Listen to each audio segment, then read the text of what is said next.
সকাল সকাল স্বামীর সাথে একচোট হয়ে গেল। স্বামীর উপর রাগ দেখে ছাদে গিয়ে শুয়েছিলাম না খেয়ে। রাধে রাধে বন্ধুরা, কেমন আছো সবাই? আশা করি সবাই ভালো আছো, সুস্থ আছো। সকালবেলা থেকে আজকে ব্লগটা শুরু করছি। আজকে পালন করব জগন্নাথের মহাপ্রসাদ নিয়ে নিয়েছি। এরকম পুটুলি অনেক 4-5টা কিনে রেখেছিলাম পুরী থেকে নিয়ে এসে।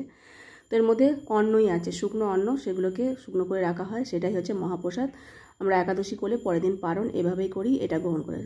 সকালবেলা তো এত রান্না তাড়াতাড়ি করে হয় না, অন্য রান্না করে ভগবানকে সেবা দিয়ে সেটা প্রসাদ পেয়ে পালন করতে হয়, কিন্তু পালনের একটা নির্দিষ্ট টাইম আছে, সেই টাইমে না করলে হয় না। তো সেই জন্য এরমভাবে ব্যবস্থা সবাই করে, সমস্ত ভক্তরাই।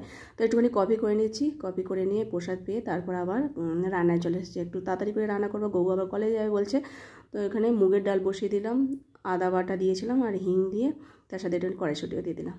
আলু, ফুলকপি আর একটু বিনস ভেজে নিচ্ছি, একটু পোস্ত ছড়িয়ে দেবো এর মধ্যে। আর পুঁই মিটুলি ছিল, পুঁই মিটুলিটা কাটতে কাটতে অনেকখানি টাইম হয়ে গেছে, কারণ ওটা কেটে রাখি না আগের দিন। আর এদিকে রান্না হতে হতে আমি কী করছি, পুঁই মিটুলিটাকে কেটে নিয়েছি। আর এর মধ্যে প্রভুজি বললো যে একটু জল গরম খাবো। আমার কাল থেকে একটু ঠান্ডা লেগে গেছে, তো গলা বসে গেছে। ও বললো যে জল গরম করছি। আমি বললাম তাহলে আমার জন্য একটু করো, একটু বেশি করে করো, তাহলে খেয়ে আরাম লাগবে জল গরমটা। তো এমনই জল গরম করেছে, তো সেটা ঠান্ডা হয়ে গেছে। আমি বললাম একটু বেশি করে করতে, আমাকে বলো ঠিক আছে আমি করে দিচ্ছি, তুমি চুপ করে থাকো। তো সেটা বলতে করে দেবে ভেবেছিলাম, কিন্তু খেয়ে দেখে একদমই ঠান্ডা, তো সেই নিয়ে একচোট হয়ে গেছে। তো রান্না করতে করতে এই অশান্তি। যাই হোক, আমি এদিকে পুঁই মিঠুটা করছি, বড়ি দিয়ে সবজি করে নিয়েছি, আর পুঁই মিঠুটা রান্না করে তারপরে ভগবানকে ভোগ নিবেদন করবো। একটু দেরি হয়ে গেছে, কেননা গোগো 9:30টার মধ্যে যাবে বলেছে, তাড়াহুড়ো করে রান্না করছি। পুঁই মিঠুটাকে যা হোক করে একটু রান্না করার চেষ্টা করছি। দেওয়ার পর একটু হেলানো হয়ে যাওয়ার পর একটু আদা আর হিং দিয়ে দিয়েছিলাম, দেওয়ার পর বড়িটাও দিয়ে দিয়েছি। এবার জল ঢেলে দেবো, কড়ার গায়ে লেগে যাচ্ছে যেহেতু বেগুন দেওয়া আছে। তাড়াহুড়ো করে আলাদা আলাদাভাবে সবজি ভাজার টাইম হয়নি, সব একসাথে দিয়ে দিয়েছি, তাই জন্য বেগুনটা আগে গলে গেছে। এখন শশা বানিয়ে নিচ্ছি, খুব তাড়াতাড়ি করছি, ওর টাইম হয়ে গেছে। ওর আর খাওয়ার টাইম হবে না, ওই খাবার নিয়ে চলে যাবে টিন বাটি করে, পরে গিয়ে খেয়ে নেবে।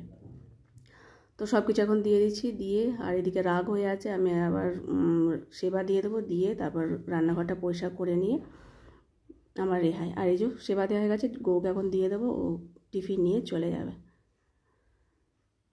অনেকক্ষণ শুয়েছিলাম, বিরক্ত লাগছিল। যখনই সংসারে একটু খিটিমিটি হয় তখনই আলাদা থাকি, আমি একটু রাগ করে থাকি। তাই যাই হোক, প্রভুজি আবার এই যে গরম জল আর গাঢ়া করে দিয়ে গেছে, মানে এতে আদা লবঙ্গ যা দিয়েছে বেশি করে, ঝাল হয়ে গেছে, খেয়ে আর গরম লাগছে গায়েতে।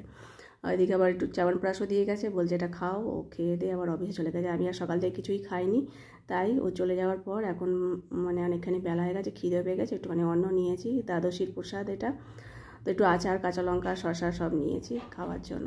আর কাল থেকে তো ঠিকমতো খাওয়া দাওয়া হয়নি, তো এখন একটু প্রসাদ পাচ্ছি। তো এখনই প্রায় 11:30 বেজে গেছে। জয়িতার খাওয়া হয়ে গেছে, জয়িতা তো ঘরেই আছে, প্রভুজি অফিস চলে গেছে। এই দুটো প্রসাদ পেয়ে তারপর বাদবাকি কাজকর্ম সারবো। ঘরে অশান্তি হলে গাড়ি বা ভালো লাগে। যাই হোক, ঠিক করে দিয়ে গেছে। আজকের মতো ভিডিও এখানে শেষ করি।